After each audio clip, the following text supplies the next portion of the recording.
Several weeks ago, I was contacted by Reigning Phoenix Music, who invited me to the European unveiling of Kerry King's new album, From Hell I Rise.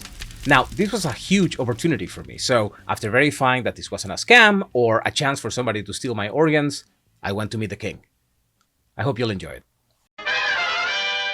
You've certainly earned the right to sit on your laurels a little bit, to just feel satisfied by the fact that you have reached the absolute peak I don't mean that you have peaked, of course, but just that you have reached these extremely high levels of success. You have connected with the fans. You have played in front of hundreds of thousands of people. So that some people might think, well, why don't you just chill? I wasn't ready to chill yet. I still had music left over that I thought, would be the next Slayer album. But Tom decided he didn't want to do that anymore, so then it just became my stuff for my album. And I said in the press before, I think it's good to go out on top, which we did. But I think the plug got pulled too early. There was still obviously plenty of material because I got a whole record full of it, plus record 2, in my back pocket. There's still plenty of material to get out there, and I enjoy this. I'm too young to retire, and I think what I'm doing is still relevant because everybody, as far as the journalists that I've spoken to, I haven't had any complaints about any parts of the album. So I think it's important to go forward because I still have music that I think people are excited to hear. On that point, since you mentioned that you started writing this album basically as the next Slayer record and then Slayer ends, is it a concern that when you create new music, considering precisely the fact that you are so heavily associated with this amazing work you did before, that it is necessarily going to sound closer or perhaps similar to the material that you created before? I expect the comparison. I welcome the comparison because like the last album, I wrote 95% of it. So you have a pretty good idea of what my own stuff's going to sound like. Now this one, I wrote all music and lyrics just not because I didn't value what Mark could bring to the party, but because I had so much downtime on my own with the pandemic that I finished everything on my own. I told Phil, as far as doing music for record 2, I said, I'm probably going to do it all myself again because I've got that much material left over from Repentless, from Hell I Rise, stuff I've written since From Hell I Rise. So I welcome him contributing, but that may not happen until record 3. There's lots of stuff we've already got. I think Paul and I have like 12 songs demoed with drums and guitar, be it from Repentless leftovers, from Hell I Rise leftovers, and new ones I've written, which I just said twice. But there's so much stuff we got to address, and this record's not even out for a month. So this record's going to come out.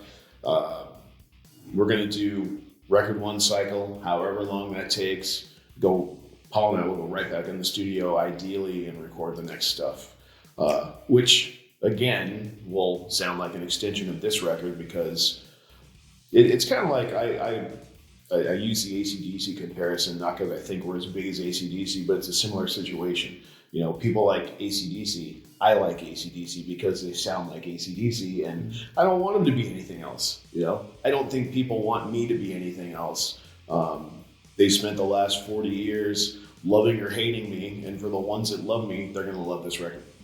Now, you were just mentioning this issue of having a lot of music left from Repentless, etc. My question then would be, has that been a challenge in your career in the sense that at some point you do run out of space, right? There is a limited amount of time that you can put into a CD, right? So that you have to leave some stuff on the cutting floor. It does seem, however, based on what you're saying, that, for example, in the case of Repentless, you thought that the stuff that some of the stuff that was left on the cutting floor was things that you would have liked to have released, things that you thought this should have been in a record, this should have been out. Has that been a constant for you in the sense that there is always this excess music for a record that you still think, well, it still should have been there, it still could have been part of it? I don't think it should have been there. I think it should be on something. And I'm not an advocate of putting all your material at once on a CD. I think I'm very old school, and like I think an album, a CD should be like 10 to 13 songs. You don't need 18 songs. You don't need to fill up the CD with all the content, because if you think of all the CDs that did that, most of them are half crap. Just stuff that's not finished, that they just threw it on there because it's done. And I'm not an advocate of that.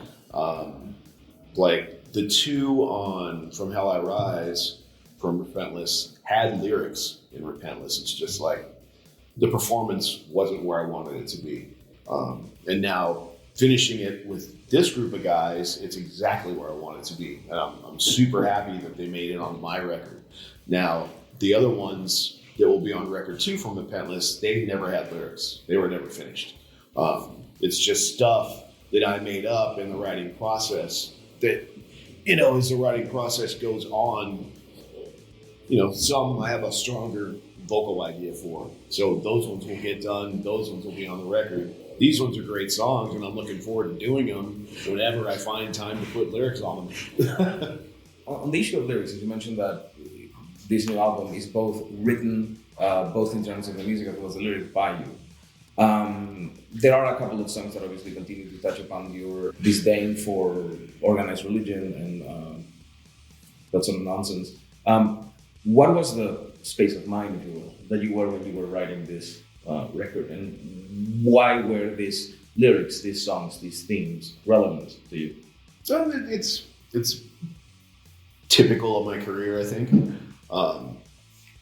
I'm a believer of a lot of people just, number one, being complacent, but in a sense that I mean, like, their faith may be handed down from parents, maybe handed down from grandparents, maybe handed down from their peers or adopted from their friends. And I, at the end of the day, basically want people to think for themselves. And I'll be the first to say in any interview, I want people to know exactly where I come from. I'm an atheist. I don't believe in God. I don't believe in anything. But it's fun to write about. And, if I can put things on the table and, I'm not looking to change people's minds. I just think it's important that people make up their own minds. And if something I jot down in a song makes people think for a second, hey, do I really believe this, or am I believing this because I was told to believe this? I'm a big backer of people making up their own minds, and I try to invoke thought. I try to make people, not necessarily question things, but if they get something in their head and say, I should do more searching into this, and see if it's what I really believe, because I think a lot of people just, kind of go through life and just do what they're told. It's kind of like the idea of growing older and thinking you have to grow out of metal. I didn't. But, people are like that. And people that make up music might feel like they have to evolve or grow up, quote unquote. I don't think that at all. I think what I enjoy doing is making up this kind of music because I'm a fan of it. And that makes me just like my fans. So hopefully I get it right when I make up songs, because I am a fan of the music, and I'm just like the people, that are into watching me play and listening to my CDs and stuff. So I'm very lucky to have my job, and, I'm just like you guys. Now, when you were mentioning this issue of the pressure that some bands might have to evolve, to grow, etc., do you think that has been a criticism that you have encountered, in the sense that people think, oh, it's just Kerry doing the same thing Kerry has been doing? I think that happens, but I don't agree with it. Damn right it's Kerry doing what Kerry's been doing, because that's what I'm good at. That's why people want me to come back and play. because they know what I bring to music. They know what I bring to the stage. They know what I'm going to bring with my new band. And I look forward to doing that. So, I heard that before I even recorded, and this is what I like to do. This is what I want to do. And I'm passionate about it. If I did have another desire, there would have been a perfect time to check that out, but I don't, I like doing this and I like what we're going to be playing on stage. So, get ready for this one and the next one because it's the same stuff. On the topic of playing on stage, you mentioned that a lot of this music was already written or already kind of releasable during the pandemic. Aside from, of course, the end of Slayer, how was it for you to deal with a situation where you as a musician, you enjoy performing, you enjoy being able to be out there, and all of a sudden it's, well, even if you start a band, even if Slayer reforms, it doesn't matter what it is, you cannot do this. This option has been closed to you. So it's not the political question of whether it was right or wrong, but rather how did that affect you as a person who has gotten so much from this interaction with the audience, this interaction with the fans, and just the adrenaline rush of being on stage? Well, I missed that for sure. But in the pandemic, what I didn't do is just sit around and be bummed out that I can't go do anything. Even in life, you couldn't even go to the store really. You weren't supposed to. So I took it upon myself to write a bunch of material, keep going. When we got done, I probably sat around, waited for American football season to be over. But, within 3 months, I was working on new material for whenever I would be able to record it and go back out. And then we had to wait for the pandemic. Then you had to wait for the bottleneck of bands that were already scheduled to go out that didn't go on tour. They were still going to go on tour. They just had to wait till they could. So I waited for that bottleneck to go away. And, there wasn't a rush because I am a new band regardless of where I came from. So it would be hard to push my way into touring with big bands that are already booked 18 months prior. Mm-hmm. So I always told Paul, I'm sorry for the delay, but it's in our best interest not to worry about finishing this right now. So, when we got the record company happening, RPM, those guys had some stuff to sort out. So we sorted out the band stuff. They sorted out the record company stuff, and we got recording, and we're ready to go now. I want to go back to the beginning of your music career. What motivated you to start? And by that, I don't mean, well, I like playing music and this was an opportunity to play music, but in your case, in particular, when you look at your lyrics, it is not just about the fact that you're an amazing musician who creates amazing music. There is also this desire to tell a story, to share an idea, to question people, to challenge them into thinking. Was that a desire that existed when you started as a songwriter, or is that something that happened over time? I think it happened over time because when we started songwriting, I was 18. I didn't have many opinions. Really? Yeah, when I was 18, it was just emulating my heroes, really, and they were more fantasy type stories. Like Black Magic, which I'm going to be playing when we hit the road, but there's nothing real to that song. Not the way I wrote it. I just made it up. Like, I kind of think of the way I write now and that part of the way I wrote then. I kind of think of them as being short stories. Maybe in the future you'll see a short film based on a short story by Kerry King, and those short stories are my songs. I try to make them very visual to where if it is a fantasy type song like Tension, it's based on an imaginary killer. I want you to be able to see what I'm describing. So I just try to make it visual to where, if you're really paying attention to what I'm saying in songs like that, you get a little mini movie in your head. Like that one, like the previous album, like When the Stillness Comes, like anything chilling like that. I just try to make it to where the singer acts out the main character's parts by his singing. And it's short stories to me. Some things, the political songs, I have opinions, obviously. The the anti-religious songs. I have opinions, but they border on fantasy as well.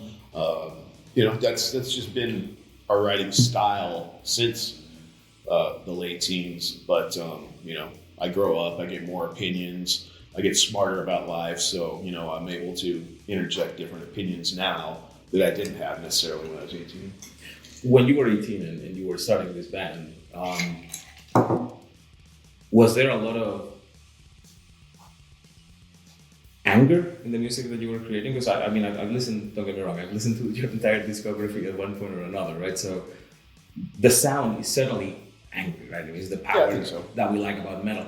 But was it kind of this, outside of the fact that the genre sounds angry, was there also in your case a desire to express this frustration, to express this anger? Because thrash metal and metal in general often does fulfill that purpose, this idea of providing this cathartic experience to fans as well as to musicians such as yourself, in the sense of saying, no, you're not wrong. It is okay to be angry. It is okay to be pissed off at what is happening. And I am going to give you an opportunity to express that for the next 72 minutes. So was that part of your, were you pissed off as you were writing music? I think it's just how it evolved. You speed up riffs, they sound angrier. As long as you can still perform it, there's a fine line between playing fast and too fast, because if you get too fast and don't let the riff breathe, the riff gets lost in the song. So that's an art we've discovered over time. But you speed up anything, you add the punk element, which Jeff was always into before any of us were. Then it blossomed in me from Jeff. Just that punk has angst, obviously. And that's probably to me more from the lyrics and the vocal performance, but thrash, I think the music sounds angry just on its own.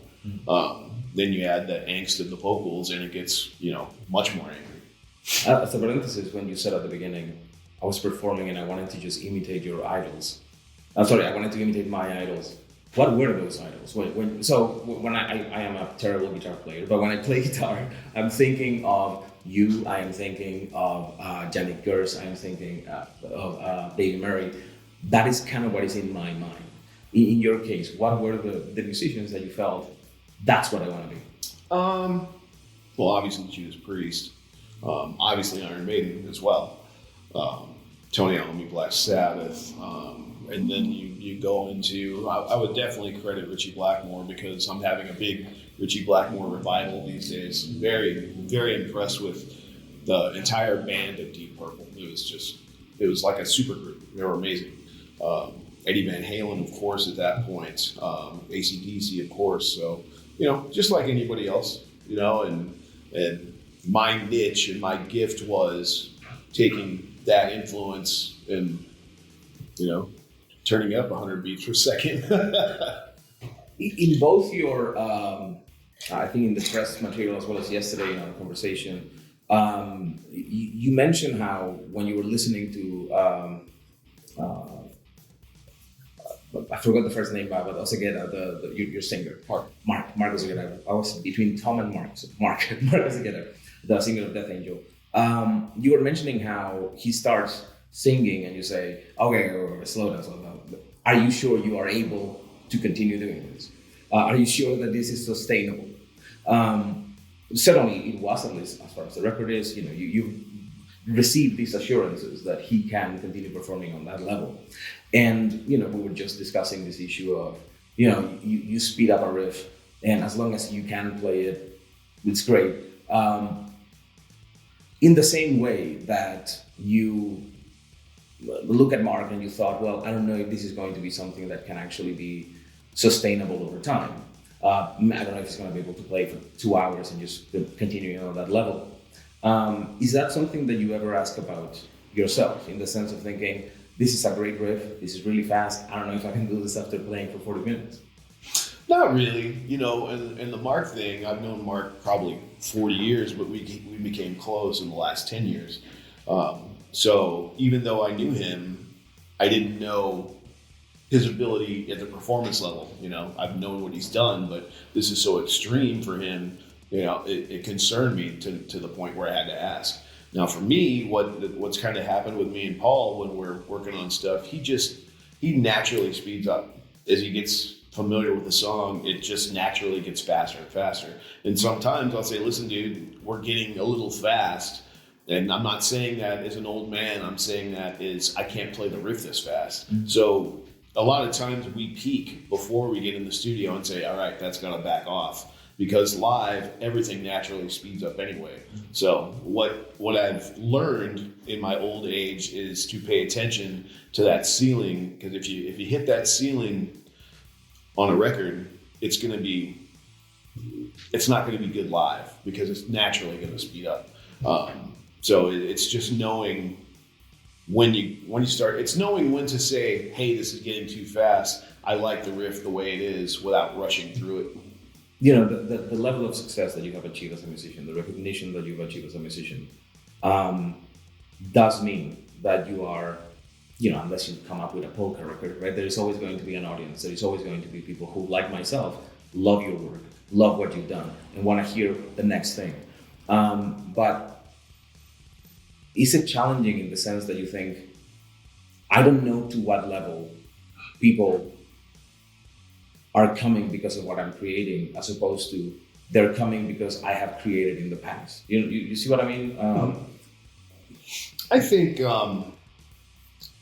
part of writing this record and the style I made this record in, which is very historically me, I think the fans will come for the new product as well as they know I'm going to play old stuff, especially since there's only one record. So, when the second record comes around, I'll play less of the old stuff, obviously. But, and I'm comfortable with that. I embrace that because it is my history. I don't want to just ignore what I've done.